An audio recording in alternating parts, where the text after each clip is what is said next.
High বন্ধুরা, দেবার্চনা কিচেনে তোমাদের সবাইকে ওয়েলকাম। তোমরা ভালো আছো? আমি তো ভালোই আছি। আজকে নিয়ে এসেছি তোমাদের জন্য, দেখো কি নিয়ে এসেছি বুঝতে পারছো? চিংড়ি মাছের পোলাও। এইবার চলো কেমন করে রান্না করেছি কিচেনে যাই। কিচেনে চলে এসেছি। আমি ফ্রাই প্যানের মধ্যে তেল দিয়ে দিয়েছি যথারীতি। তেল দিয়ে এখন কি করব দেখতে থাকো। তেলটা এবার একটু গরম হওয়ার জন্য অপেক্ষা রয়েছি। নাড়াচাড়া করে দিলাম। দেখো এখন আমি চিংড়ি মাছে লবণ হলুদ মাখিয়ে রেখেছি, দেখতে পাচ্ছ পেঁয়াজ কুচি, টমেটো কুচি আর মশলা সব, আদা রসুন বাটা। এখন শুরু করে দেবো রান্নাটা। চিংড়ি মাছগুলো আমি দিয়ে দিচ্ছি এক এক করে ফ্রাই প্যানের মধ্যে দিয়ে। এটাকে একটু বেশি ভাজবো না, অল্প একটু গাটা লাল হলেই ব্যাস উঠিয়ে দেবো। তবে বন্ধুরা তোমাদের আমি একটু বলে রাখি, এই চিংড়ি মাছগুলো যখন আমি লবণ হলুদ মাখিয়েছি না, তখন একটু গন্ধরাজ লেবুর রস দিয়ে দিয়েছি, কারণ অনেক সময় চিংড়ি মাছে গন্ধ আসে, সেটা খাওয়াই যায় না। ওই জন্য আমি গন্ধরাজ লেবুর রসটা চিংড়ি মাছে দিয়ে নুন হলুদ দিয়ে একসঙ্গে মাখিয়েছিলাম। প্রায় হয়ে এসছে আমার ভাজা, কারণ আমি বেশি ভাজবো না, তোমাদেরকে আগেই বলে দিয়েছি। একটু লাল লাল হলে উঠিয়ে দেব, খুব বেশি সময় আমি ভাজবো না।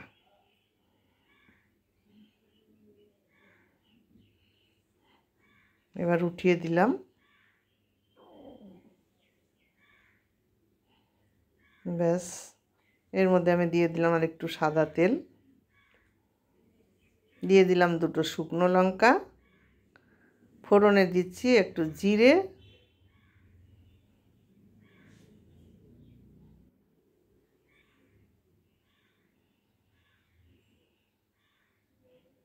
এই যে ফোড়নটা হওয়া পর্যন্ত একটু অপেক্ষা, নাড়াচাড়া করে দিলাম। দিয়ে দিচ্ছি কুচিয়ে রাখা পেঁয়াজ,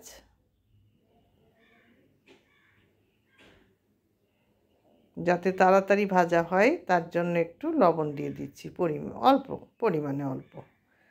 পেঁয়াজটা তাড়াতাড়ি করে ভাজা হয়ে যাবে।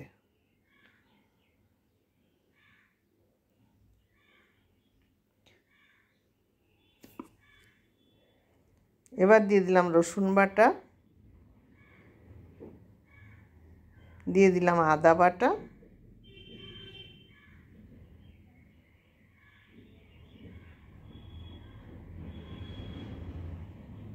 দিয়ে ভালো করে নাড়াচাড়া করতে থাকবো। দিয়ে দিচ্ছি লঙ্কার গুঁড়ো,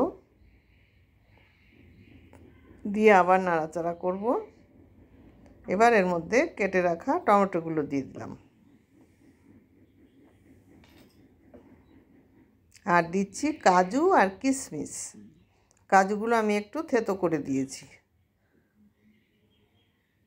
এটাও এই মশলার সঙ্গে ভাজা হবে। আর দিয়ে দিলাম গরম মশলার গুঁড়ো। গোটা গরম মশলা আমি কখনো তরকারিতে পছন্দ করি না, মুখে বাঁধলে ভীষণ বাজে লাগে, আমার একদম ভাল লাগে না।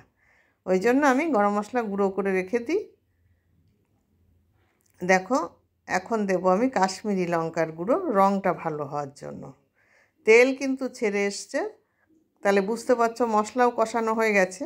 আর ওদিকে আমি বাসমতি রাইসটা ভিজিয়ে ভালো করে ধুয়ে নিয়ে আবার জল ঝরাতে রেখে দিয়েছি।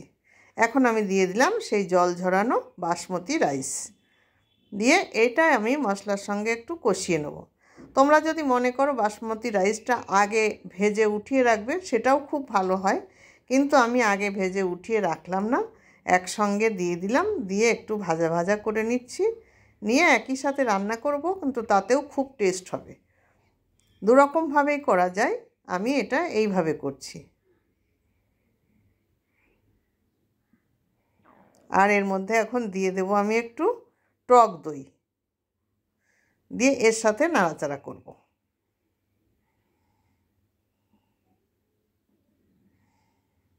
টক দইটা আমি মশলার মধ্যে দেব না, এটা আমি এখন দিয়েছি। দিয়ে দিচ্ছি যেটুকু তোমরা মিষ্টি খাও, যে যেমন পছন্দ করো। পোলাওটা তো সাধারণত একটু মিষ্টি হয়, সেই মিষ্টি দিয়ে দিলাম আমি আমার আন্দাজ মতো, যার আন্দাজ মতো সে দেবে। আর সঙ্গে চিনি দিয়ে দিলাম, এই লবণটাও দিয়ে দিলাম, দিয়ে ভালো করে নাড়াচাড়া করছি। এখন চিংড়ি মাছগুলো ঢেলে দিলাম এর মধ্যে। আমি দিয়ে দিচ্ছি আমি একটু বিরিয়ানি মশলা দিয়ে দিলাম, কারণ এর মধ্যে এই চিংড়ি মাছের মধ্যে যদি একটা গন্ধ আসে তাহলে তো খুবই বাজে লাগবে পোলাওটা খেতে। ওই জন্য আমি একটু বিরিয়ানি মশলা এর মধ্যে দিয়ে দিলাম। এখন দিয়ে দিলাম গুঁড়ো দুধ। এই গুঁড়ো দুধটা দিয়েই আমি জল ঢেলে দেবো। এতে কী হবে বলো তো, এই পোলাওয়ের টেস্টটা অপূর্ব আসবে, খুব সুন্দর আসবে পোলাওয়ের টেস্ট। আর আমি জল দেব না। এবার ঢাকা দিয়ে দিলাম। ঢাকা দিয়ে আমি আমার এই ফ্রাই প্যানের যে মুখে ঢাকনাটা, আটা দিয়ে আমি এটাকে সিল করে দিলাম, নইলে বাষ্পটা যদি বেরিয়ে যায় তাহলে চাল সিদ্ধ হবে না।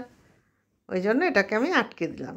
দিয়ে এখন চালটা সিদ্ধ করতে, পুরোটাই সব দেয়া হয়ে গেছে, সিদ্ধ করতে দিয়ে দিয়েছি।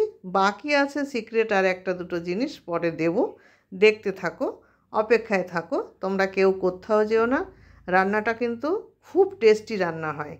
হ্যাঁ, সোনাকে তো মাঝে মাঝেই রান্না করে দিতে হয়, বায়না করে আমাকে চিংড়ি মাছ আনলেই বলবে পোলাও করো পোলাও করো। ও আবার আতপ চালটা পছন্দ করে না।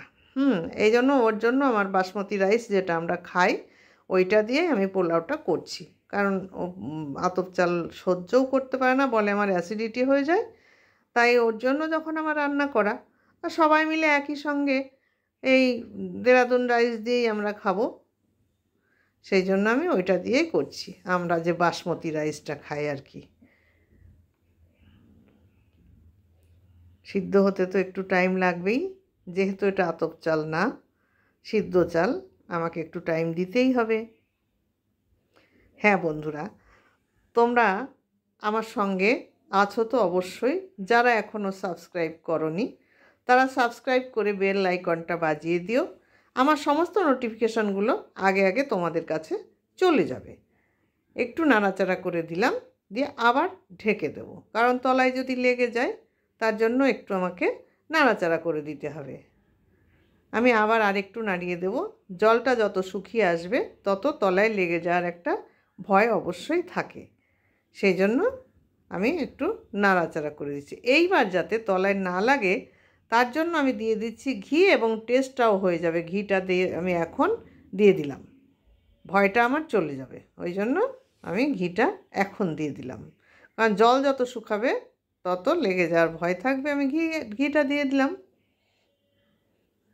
আর ঘিটার সঙ্গে ফুটলে টেস্টিটাও ভালো হবে। বন্ধুরা, তোমরা আমি যে দুধ দিয়েছি আমুল দুধ, সেটা তোমরা দাও কি না আমাকে জানাবে, আর যদি না দাও তাহলে দিয়ে করে দেখো, খুব ভালো লাগবে, খুব ভালো লাগবে। আর যদি দুধ না দাও তাহলে আর একটা বুদ্ধি আছে, কাজু বাদাম পেস্ট করে তোমরা দিয়ে দেবে, দেখবে তাতেও খুব ভালো টেস্ট আসবে। আমি বলে দিলাম, করে দেখো আমার কথাটা শুনে, কারণ জানবার কিন্তু শেষ নেই, শেখার কোনো শেষ নেই। একই রান্না কত রকমের করা হয়, তাই না? বিভিন্ন রকমে করা হয়। যত রকমারিভাবে রান্নাটা করা যাবে ততই কিন্তু টেস্টটা সুন্দর হবে। এখন আমি ঢাকনাটা নামিয়ে দিচ্ছি। দেখো আমার জল অনেকটাই শুকিয়ে আসছে, চালটা তো সিদ্ধ হতে হবে না, একটু লেগে যাবে ভয়তে আমি বারে বারে ঢাকনাটা উল্টিয়ে নাড়াচাড়া করে দিচ্ছি। সামান্য একটু ফাঁকা করে দিয়েছিলাম, দেখো কত সুন্দর ঝুরঝুরে হয়ে গেছে আমার কমপ্লিট রান্নাটা। দেখতেই পাচ্ছ কি সুন্দর জলটা শুকিয়ে গেছে। এখন আমি প্লেটে দিয়ে দিয়েছি ঢেলে। তাহলে কেমন লাগলো বন্ধুরা তোমরা জানাবে, আর লাইক শেয়ার কমেন্টস করতে ভুলো না কিন্তু বন্ধুরা। তোমরা এইভাবে খেয়েও রান্না করে আর আমাকে জানিও কেমন লেগেছে। আজ তাহলে আসি, টাটা।